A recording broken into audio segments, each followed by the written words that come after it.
Alright guys, TacticalRab back again today. Hope you're all doing well and enjoying your day so far, and wow, what an interesting day of Call of Duty it has just been to finish off the London Royal Ravens home series here at Stage 3 of CDL 2021. The final two matchups especially I thought were very interesting indeed. Many storylines to discuss today, and I'm intrigued as always to hear your thoughts in the comment section below. Like if you guys enjoyed the video, subscribe if you are new as always, I'd greatly appreciate it. It really helps out the channel. Thank you also for 57,000 subscribers. Remarkable scenes. Let's get into the first series of the day. That was the London Royal Ravens up against Los Angeles Thieves. CleanX again in, well, top form, honestly, in this series. He tweets this out before it even kicks off. But this series was a remarkable one from Kenny. And every single series today, there were players that popped off. Sometimes you'll see series where everyone has pretty much, well, even standings across the board. Maybe someone's clearly underperforming. But today, there were certainly players that took over series on an individual basis. And Kenny was certainly one of those. As EasyMac says, the Los Angeles Thieves Royal Ravens match is the 100th one of the season so far. Here is to the next 100, certainly. It's been very entertaining to cover here on the channel, those 100 that we have had so far. And this one also was pretty interesting, as game one, Shawnee and co on the Ravens actually managed to take it.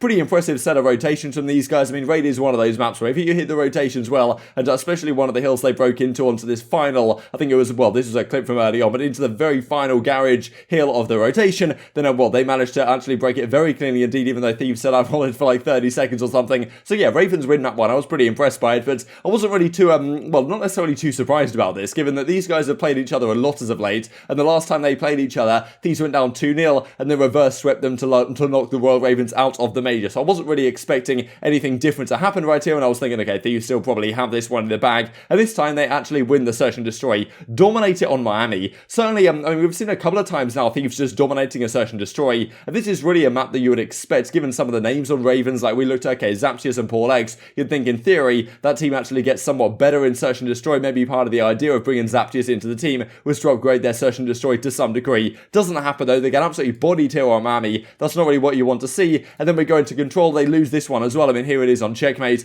Kenny goes off on this map. I think TJ has a fantastic map as well, and then, well, it's the final map as well where Kenny finishes it out in style, and these are the final series standings. Venom with a phenomenal series actually at 69 and 58, so 1.19 KD from him. Haven't really seen too much, I don't really think there's been too much talk about Venom so far since he's joined this lineup, but these past few series they have played, he has been great. Drazah and TJ did their job. I think TJ had a pretty drastic, well, a pretty tragic map one. I think it was like double negative or something, 13 and 25, but bounced back in the remainder of the series, and it's Kenny, like, this is only a 4-map series. He's dropped 95 kills, 1.67 KD, plus 38 on the day. Well, you know, 17,000 damage on the series. Very impressive from Kenny. In this main AR role, I mean, whatever exactly he's using, whatever exactly he's doing on the map, it is very impressive indeed. He's been dominating people, and Ravens, once again, a series that really they had to win. I mean, every series right now is kind of a must-win for them, given they have barely any points in the CDL. They look destined, as we talked about earlier today, not to make it to the World Championship. It does seem at this point with only the top 8 teams making it. And as TacticalRab Academy says, all the CDL teams when playing London. It's kind of brutal right now for the London guys finding themselves in this group. Let's talk about the second series of the day. This was the absolute banger. One of the best series I think we have seen this season so far. Atlanta FaZe, obviously an incredibly tough team to beat. 14-2, I believe, in terms of series count so far this season. They play a brand new New York Subliners squad with Hydra in the team. This is a team we've been very much looking forward to see play, but of course Atlanta FaZe you'd think still go in as favourites to this matchup, and certainly they were favourites for good reason, and probably should have found a way to close this one out. But game number one, Clayster and Hydra showcased dominance, as the COD League say in the hardpoint during the listening, and Clay and Hydra really were the two shining stars of the series. Mac had a great game 5 we're going to look at, but Hydra certainly had his moments. Clayster was phenomenal as well. Asim did his job, and well, the FaZe guys, honestly, somewhat underwhelming outside of Simp. I mean, Simp is always an absolute monster, but the rest of the guys really didn't do too much here for FaZe. We'll look at the statistics here, of course, in just a couple of minutes' time, but yeah, Clay and Hydra, obviously, well, that was a duo we're really looking forward to seeing. Clayster with the young talent always tends to do a fantastic job, and Hydra straight into the team. I was thinking this team might take a little bit of time to put the pieces together, but wow, they come out game number one, they win the map number one here on the Garrison, and well, let's go back, as Grown says right here, Clayster super hyped. I mean, you know, Clay, when it comes to big game matches, like, he really does bring the energy, right? Like, Clayster versus some of the big teams, that is always something you want to watch. He brings the energy more than really any other player in the league, to be honest. I think he turns 29 in just a couple of weeks' time, so crazy that that he is still competing at the level that he is. And then, of course, this is the map 1. Clayster goes 33 and 21. Hydra goes 31 and 24. So very impressive, very similar in terms of the damage between the two of them. Those really were the two standouts of the series. But then in the Search and Destroy, this is where you would expect, okay, FaZe, they must have worked on their search, right? They go into this Express. They were pretty tragic at it before. I'm sure they put a lot of time into actually making this pretty good. They've got Tupac Thuglord in the team as well now as their Search and Destroy analyst, so makes a lot of sense they should be improving here. And New York is a relatively new team. You're not expecting them to have too many strats on lock. So okay, Atlanta FaZe tie up the series 1-1. Then we go into the control, and that's pretty impressive as well from the side of Atlanta FaZe. I mean, it was incredibly close. All the rounds were super down to the wire, but Garrison ultimately does go the way of Atlanta FaZe. But then we go into this game 4, and as Zuma says right here, what a series, because this was a banger of an Apocalypse hardpoint. A lot of Apocalypses have been kind of, well, either one-sided or one team just builds up a massive lead early on, and one team somehow nearly brings it back, but then they close it out regardless. But this was an absolute blockbuster game. It finishes all the way actually on the, well, the P1 hardpoint, and as round 11 stats says just before we look at the final moments of that hardpoint, FaZe were 12-2 in stage 2 for hardpoint. Now they start stage 3, 0-2 in terms of their hardpoint. Of course, this was their first matchup of the stage, both against, well, both of these hardpoints they lost now to the New York Subliners. So very impressive from New York, but I mean, still very interesting, right? FaZe lost 2 Search and Destroy, 2 hardpoints, sorry, in the entirety of stage 2. I think they lost 7 Search and Destroys or something. They were like 4 and 7 in that mode. But now they come straight into stage 3, already lost their 2 hardpoints that they play. And this was the final one. Clayster getting super hyped right here over at the P1, beaming on the final attack. The guys managed to break in on the side of the Subliners. It honestly looked to me that FaZe might be able to find a way to close this one out. But as FaZe try and rotate over to this P1 hardpoint, the New York guys break in when it matters. Cellium gets caught out right here over down low. They break into the hardpoint. Clayster gets a nice couple of kills, and they close out the game and send it all the way to a game 5. What better between these two teams? Of course, given Clayster's history with these players, Simp and aBeZy winning the World Championship with them a few years ago, it's always phenomenal when you see Clayster with some new up-and-coming talent against some of the other guys that he brought up into the scene, and then you see him, well, putting on a show against them. It doesn't get too much better than this. That's why Clayster is such an entertaining player, love him or loathe him, to, well, see in the CDL on a regular basis. Then it goes to the game 5, round 11, what else? And Subliners prevail, as the COD League say right here. Unbelievable scenes. I mean, Mac really did turn up this game 5.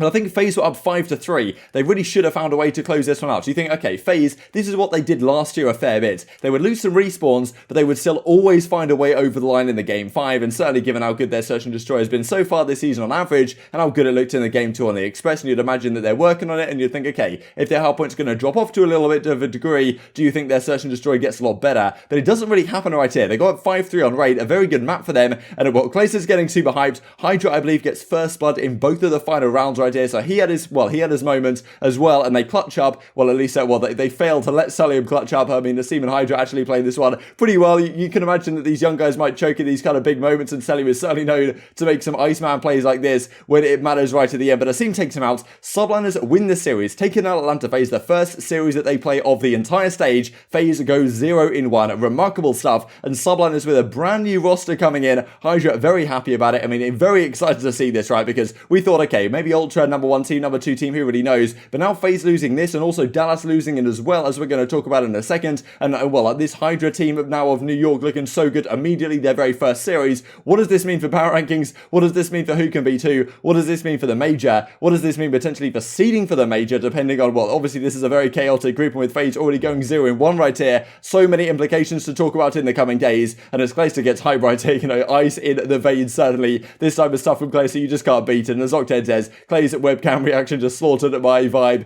for the rest of the day. And well, it continues as well. Hydra says, "Hail Hydra." Certainly he was phenomenal this series. Very impressive from these guys. And on the FaZe side, GG's New York lost 2-3. Played terrible today. And well, what Simp has to say, another day, another Atlanta FaZe throw. GG's to New York Subliners lost 3-2 as well. In terms of statistics for the series, Simp has 104 kills. I mean, this guy seems to be going off whatever the situation. But on the other side, Clayster, 96 kills, almost 20,000 damage, which is incredible in, well, a 5-map series. And Hydra right there as well with a very impressive series as well. And Asim putting a lot of pressure on the map, as he tend to do. So incredibly impressive stuff. Sheesh, just saw the horrible stats I had versus the top 3 teams so far. Made a big goal to perform against them. Gotta have my teammates be able to count on me against the top talent, says Clay. And let's talk then about the final series of the day. Also a very interesting one. This was the first time we got to see FeLo in this team now with the Dallas Empire, with Huke on the bench, no longer in the team. Where will he go? Nobody really knows. That's that's probably something to discuss over the coming days. Will he be back in the starting lineup if this team continues to underperform? That is something which I would not doubt is going to be the case. They play the Ultra. Ultra are very good indeed. They didn't lose a map, I believe, when they played Florida just a couple of days ago here, and they don't lose a map once again today. Now, this was a very close series. Dallas probably should have won a couple of these maps, if not, well, certainly the first one you can argue, probably raid control as well. They could have put up a better fight on, but Toronto certainly have the ice right now. It's actually crazy that this team that I always talked about, the fact they've got so much talent, when it comes down to a game 5, I was never really going to pick them in those kind of clutch moments, but they don't even need to go to game 5s anymore. They just win all the respawns, they win all the search and destroys, they just win every map. Every single individual player can take over at any particular moment, and they really are running their momentum up from the major in very impressive fashion. And of course, Dallas Empire, their first series with FeLo in, you're not necessarily expecting anything spectacular, but at the end of the day, Dallas Empire are the reigning world champions, and Toronto are just, the reigning stage champions. But they come out and kind of blitz them in a 3-0 is not exactly what you wanted if you were on the side of the Dallas Empire. Let's say, well, actually look at these real quick without clicking on the wrong thing. Early on, Empire have a massive lead. I think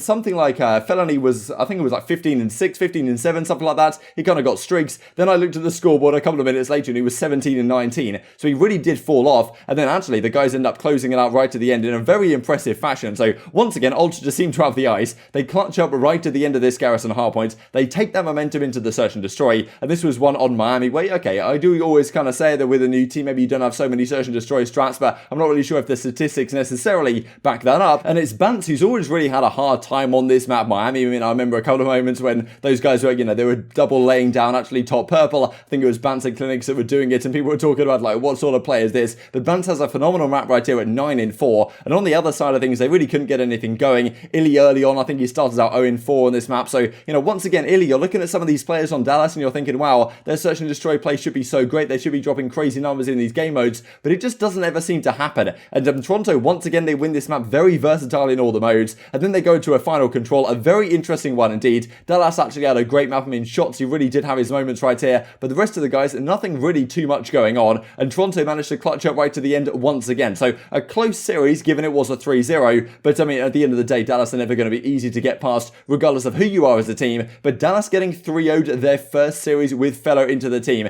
and that really does juxtapose very nicely from where you look at the New York Subliners, right? They just made a change. They got rid of DiamondCon, they brought in Hydra, and guess what? Their very first series, they're taking FaZe to a Game 5 round 11, and they are winning it. Dallas Empire, they get rid of Huke, they bring in FeLo, their first series here up against the Toronto Ultra, it doesn't exactly go to plan. They lose 3-0. So many things to discuss right here. I mean, of course, Dallas didn't exactly get the result they wanted. FeLo, of course, you can't see his cam right here, but, questions have certainly got to be asked about how actually good are the Toronto Ultra, but also, well, maybe hashtag free Huke, as I believe Crone tweets out. We'll look at here in just a second. As Cammy says, GG's Dallas 1-3-0, 2-0 start for stage 3 in groups. Nothing more satisfying than unreal teamwork. These guys are out of control right now. They are playing incredibly well. TacticalRab Academy once again with another bagger. Huke dropped. Why did we lose? Ask the Dallas Empire, certainly. And these are the overall series statistics for the series. Bance with a, well, plus 20, 1.38 KD, reminiscent really of his grand final performance up against Atlanta FaZe. And on the other side, nothing, well, incredibly stand out on the Dallas Empire side, but no one positive. No one could really get anything going. No one's standing out as Simp did for the Atlanta FaZe in their loss. And as Crone CDL Intel brings to the party, free Huke, what is going to happen over the coming days? Intrigued to hear your thoughts on all this stuff in the comment section. I hope you guys enjoyed the video. If you did enjoy it, I'd greatly appreciate a like on the video. It really helps out the YouTube algorithm. Like you enjoyed this content, other people like you may enjoy this content as well, and I'm growing the competitive Call of Duty community. Thank you for watching as always, take care, and I will see you next time.